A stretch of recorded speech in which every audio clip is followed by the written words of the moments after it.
There were no malls when the kids were little. We did all our shopping in downtown Grand Rapids. So we walked up to Division Avenue and took the bus, and it was 7 miles from our street in Godwin to downtown Grand Rapids. And everybody shopped downtown Grand Rapids in the 30s. No malls, no discount stores in the 30s.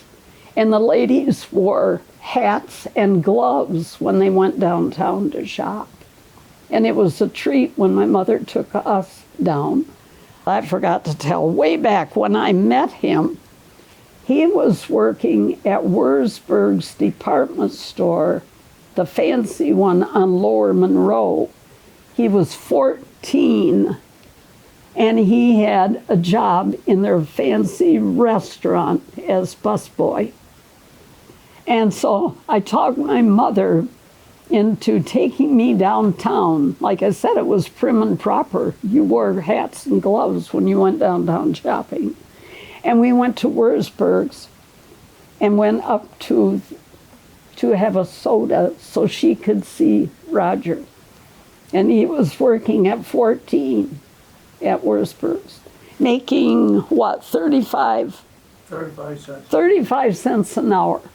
And we would go to the variety store, and she would take us in the basement, and they had yard goods and notions. And that was a big treat. And we girls got 10 cents a week from our grandmother. So that was a big deal. We could go there and pick something out for 10 cents in the basement. And then we could pick out prints that we wanted my mother to make our school dresses.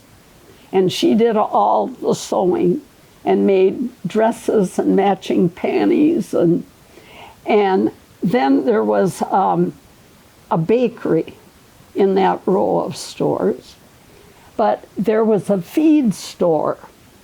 And we would go to the feed store because all the feed and grass seed and everything came in cloth bags. And they were printed. They were beautiful fabric.